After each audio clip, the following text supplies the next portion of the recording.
Estudando a Mediunidade, de Martins Peralva. Capítulo 10. Mecanismo das comunicações.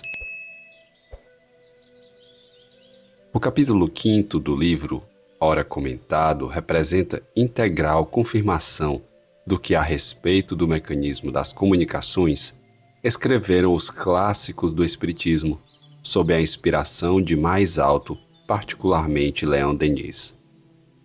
Para que o espírito se comunique, é mister se estabeleça a sintonia da mente encarnada com a desencarnada. Essa realidade é pacífica. É necessário que ambos passem a emitir vibrações equivalentes, que o teor das circunvoluções seja idêntico, que o pensamento e a vontade de ambos se graduem na mesma faixa. Esse, o mecanismo das comunicações espíritas, mecanismo básico que se desdobra, todavia, em nuances infinitas, de acordo com o tipo de mediunidade, estado psíquico dos agentes, ativo e passivo, valores espirituais, etc. Sintonizado o comunicante com o medianeiro, o pensamento do primeiro se exterioriza através do campo físico do segundo, em forma de mensagem grafada ou audível. Quanto mais evoluído o ser, mais acelerado o estado vibratório.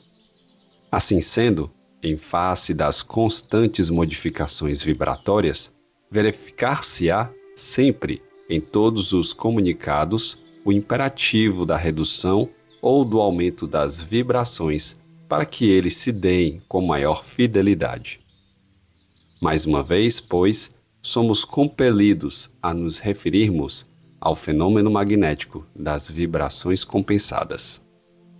Mais uma vez, surge a necessidade de reportarmos-nos ao problema da sintonia. Mais uma vez, enfim, a questão da afinidade tem que ser, de novo, comentada. E se assim procedermos, é porque não devemos esquecer que a mente permanece na base de todos os fenômenos mediúnicos. Recorramos, pois, a outros campos, em que a mesma lei de sintonia funciona para que os fenômenos se expressem. A luz e o som são resultado de modificações vibratórias que facultam a percepção por nós e por outros seres. O ouvido humano é incapaz de perceber o som produzido por menos de 40 vibrações por segundo. 50 vibrações, porém, produzem um som que o ouvido humano percebe, sente e ouve. 30 vibrações produzem um som que o ouvido humano não ouve, não sente, não percebe. O mínimo, por conseguinte, de vibrações percebíveis é de 40 por segundo e o máximo de 36 mil. 35.500 vibrações produzem um som que o nosso ouvido percebe. 36.200 vibrações produzem um som que ultrapassa os limites de nossa acústica. Com a luz, o fenômeno é semelhante.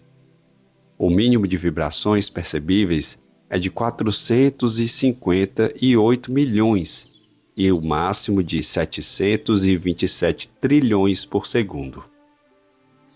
Assim sendo, a nossa capacidade visual não percebe a luz produzida por vibrações menores de 458 milhões, da mesma forma que nos escapará a visão a luz produzida por mais de 727 trilhões de vibrações.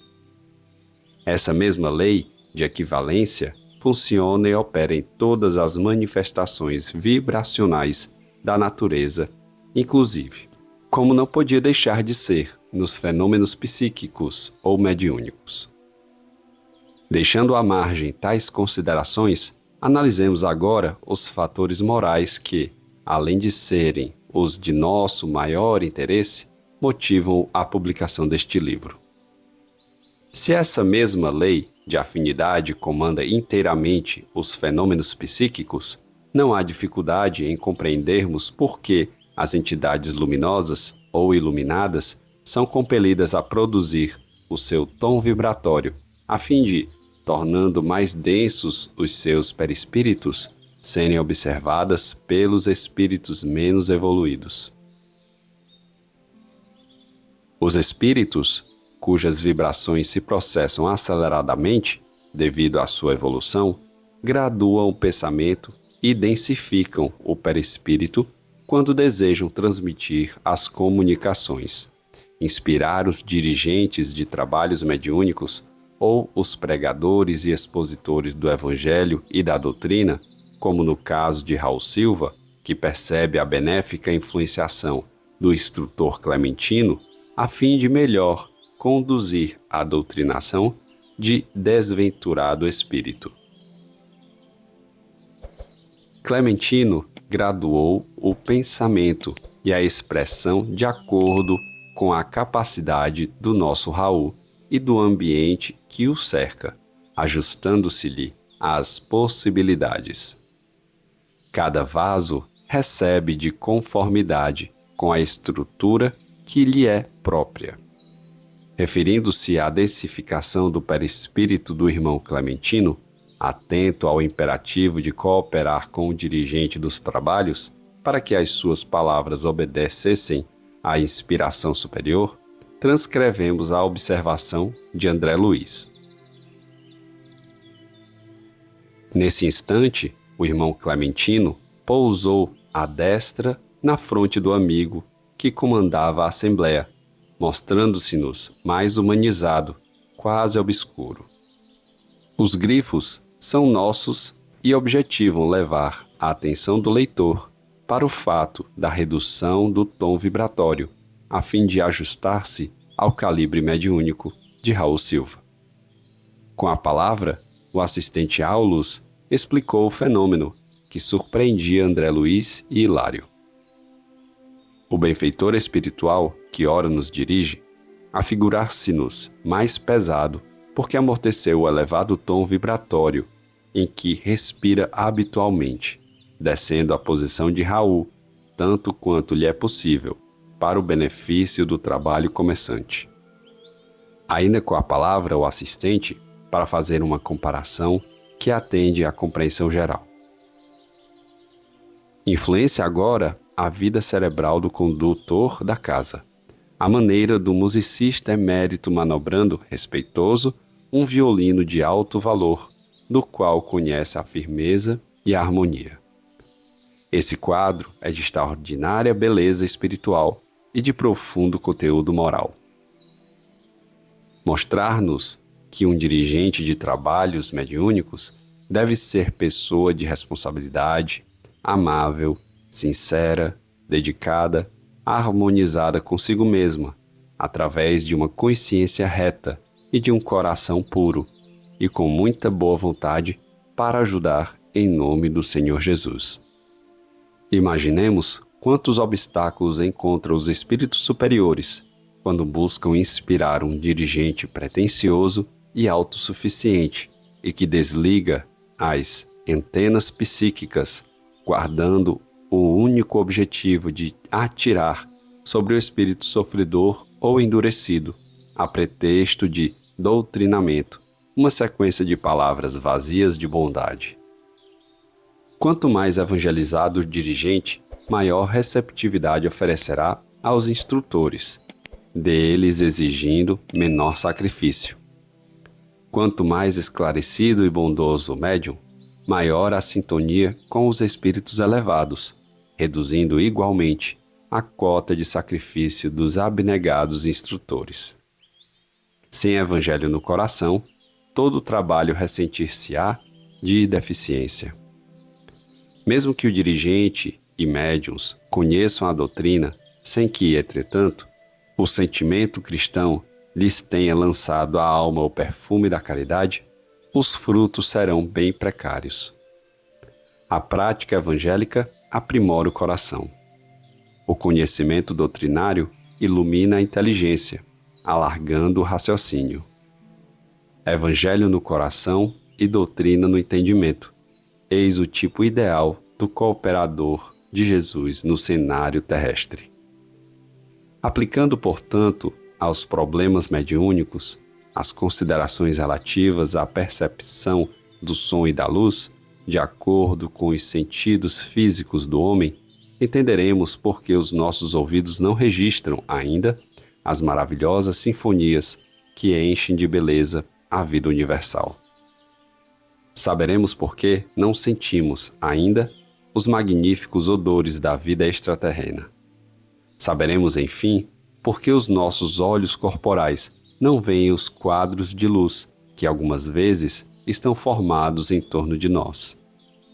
Ouvimos, sentimos e vimos apenas o que se manifesta dentro do incipiente órbita das nossas possibilidades. O nosso tom vibratório, inferior e lento, circunscreve, limita as nossas percepções. Retornando ao assunto relativo à equivalência vibracional, acentuaremos esse detalhe de suma importância. O médio de boa moral e caridoso assegura a si próprio, graças ao seu elevado tom vibratório, a companhia de entidades elevadas. Além disso, estará sempre apto a merecer a valiosa cooperação dos amigos espirituais superiores, uma vez que estes não encontram dificuldade no estabelecimento da sintonia. Já o médium descuidado, ante o problema da própria renovação interior, é sempre um instrumento que dificulta o intercâmbio. A exemplo do que fizemos com o som e a luz, recorramos a alguns algarismos elucidativos. Para tanto, demos a palavra a Leon Denis. Admitamos, a exemplo de alguns sábios, que sejam de 1000 por segundo as vibrações do cérebro humano.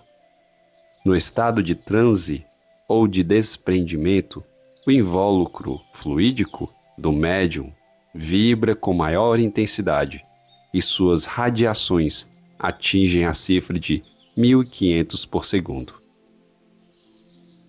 Se o espírito, livre no espaço, vibra à razão de 2000 no mesmo lapso de tempo, ser-lhe-á possível, por uma materialização parcial, baixar esse número a 1500. Os dois organismos vibram então simpaticamente. Podem estabelecer-se relações e o ditado do espírito será percebido e transmitido pelo médium em transe sonambúlico. Ainda Leon Denis. O espírito libertado pela morte se impregna de matéria sutil e atenua suas radiações próprias, a fim de entrar em uníssono com o médium. Concluir-se das palavras do filósofo francês que os espíritos dispõem de recursos para reduzir ou elevar o tom vibratório da seguinte forma. Letra A. Para reduzir o seu próprio padrão vibratório, o espírito superior impregna-se de matéria sutil colhida no próprio ambiente. E letra B. Para elevar o tom vibratório do médium, o espírito encontrará na própria concentração ou transe daquele os meios de ativar as vibrações. O êxtase dos grandes santos é oriundo, sem dúvida, da profunda alteração vibracional a possibilitar-lhes meios de relação com as mais altas esferas e com o que nelas se desenrola. Visões maravilhosas, celestes harmonias, cenários deslumbrantes ou vozes cheias de sabedoria. A ignorância de tais fatos leva muitas vezes o médium não evangelizado a cometer lastimáveis enganos, comprometendo assim o nome e a reputação de abnegados companheiros. Há médiuns que discordam de que estejam no recinto determinados espíritos, por outrem observados, somente porque não os viram. Se estudassem a doutrina e cultivassem sinceramente os preceitos do Evangelho, não formulariam esses temerários juízos, pois saberiam que, Se não viram nem ouviram aquilo que os outros ouviram e viram, é porque, no momento, não respiravam psiquicamente na mesma faixa vibratória.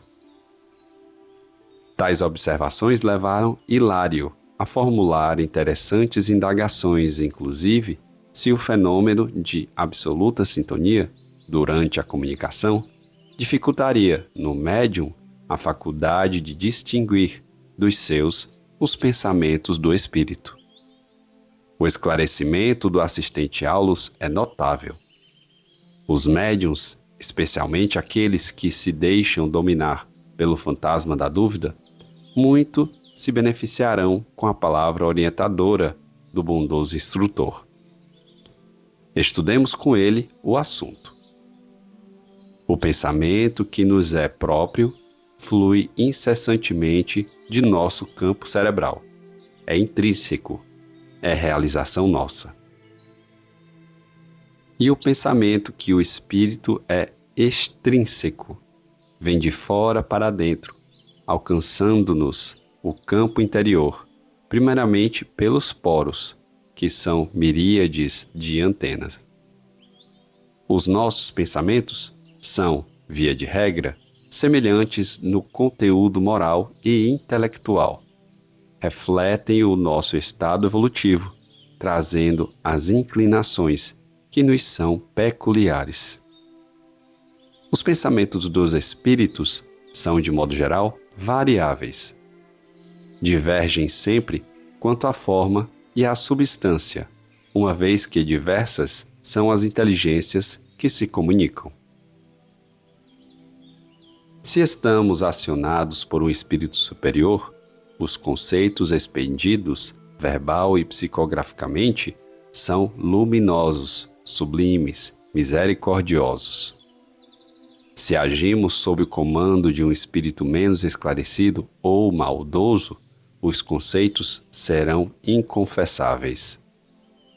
Lembremo-nos, a propósito, de Pedro, o venerando apóstolo.